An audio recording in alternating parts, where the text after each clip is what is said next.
আসসালামু আলাইকুম প্রিয় দর্শক, এটা অগাস্ট মাসের 1 তারিখ। আজকে গত বছরের এই দিনে এই দেশের পরিস্থিতি কি ছিল একবার কল্পনা করুন। কি হবে কি হবে না, মানুষের মনে উদ্বেগ, মানুষের মনে বিক্ষোভ, এই সব মিলিয়ে একটা অস্থির সময়ের মধ্যে আমরা ছিলাম, যেটাকে বলা হচ্ছে জুলাই গণ অভ্যুত্থান। মানে জুলাই মাস থেকে শুরু করে অগাস্ট মাসের 5 তারিখ পর্যন্ত, তারপরে আরও 3 দিন অগাস্টের 8 তারিখ পর্যন্ত একটা বিশাল পরিবর্তন এদেশে হয়েছে, যা নাকি অনেকে চিন্তারও বাইরে ছিল। এবং আমি এখন দেখতে পাচ্ছি যে রাজনৈতিক দলগুলো এই মুহূর্তে সক্রিয় আছে, তাদের মধ্যে এই জুলাই গণ অভ্যুত্থানের বার্ষিকী পালনের একটা তোড়জোড়, নানা কথা তারা বলছেন।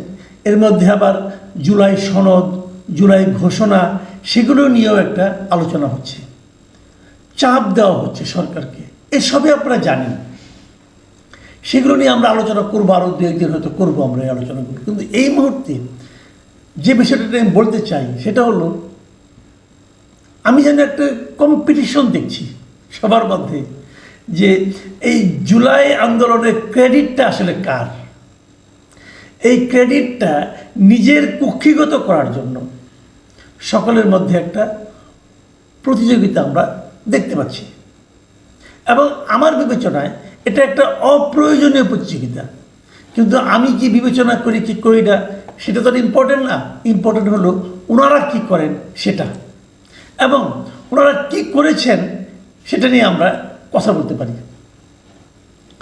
প্রথমত যে কথাটা বলবো, যে আলোচনাটা শুরু হয়েছে কোথায়, এনসিপির যিনি আহ্বায়ক মিস্টার নাহিদ ইসলাম, তার একটা ফেসবুক পোস্ট নিয়ে আলোচনাটা বেসিক্যালি বিতর্কটা তৈরি হয়েছে। উনি বিরোধ লাগিয়ে দিচ্ছেন।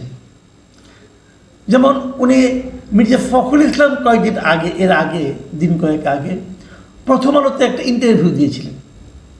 সেই ইন্টারভিউয়ে মির্জা ফখরুল কী বলেছিলেন সেটা নিয়ে নাহিদ ইসলাম আপত্তি করেছেন। মির্জা ফখরুল ইসলাম বলেছিলেন যে বৈষম্য বিরোধী ছাত্র নেতাদের সঙ্গে ওই 5 আগস্টের পর জাস্ট ওই দিনই বা তার পরের দিন আমাদের কোনো দেখাই হয়নি। জাতীয় সরকার তৈরি করার প্রস্তাবটা ছাত্রদের কাছ থেকে আসেনি, অন্য মহল থেকে আসতে পারে, কিন্তু ছাত্রদের কাছ থেকে এই প্রস্তাব আসেনি।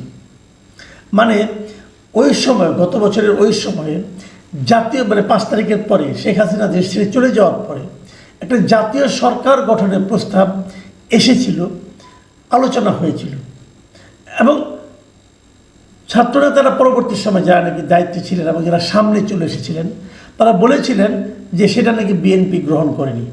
এই জন্য একটা নাগরিকদের নিয়ে একটা সরকার গঠন করা হয়েছে।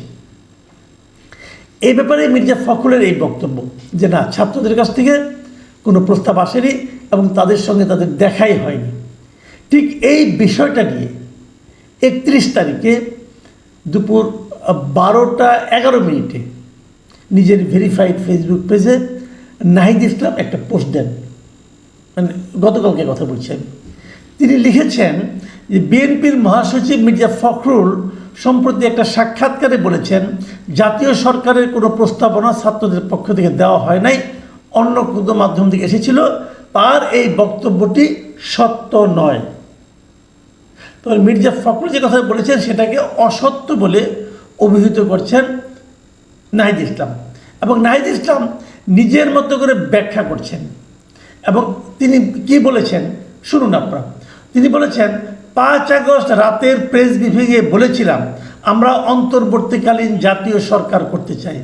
সেই প্রেস ব্রিফিংয়ের পর বিএনপির ভারপ্রাপ্ত চেয়ারম্যান তারেক রহমানের সঙ্গে আমাদের ভার্চুয়াল মিটিং হয়। সেখানে বৈষম্য বিরোধী ছাত্র আন্দোলনের পক্ষ থেকে জাতীয় সরকার ও নতুন সংবিধানের প্রস্তাব দেওয়া হয়েছিল। তারেক রহমান এ প্রস্তাবে সম্মত হননি এবং নাগরিক সমাজের সদস্যদের নিয়ে নির্বাচনকালীন অন্তর্বর্তী সরকার গঠনের সাজেশন দেন। আমরা ডক্টর মোহাম্মদ ইউনূসের কথা বলি প্রধান উপদেষ্টা হিসাবে।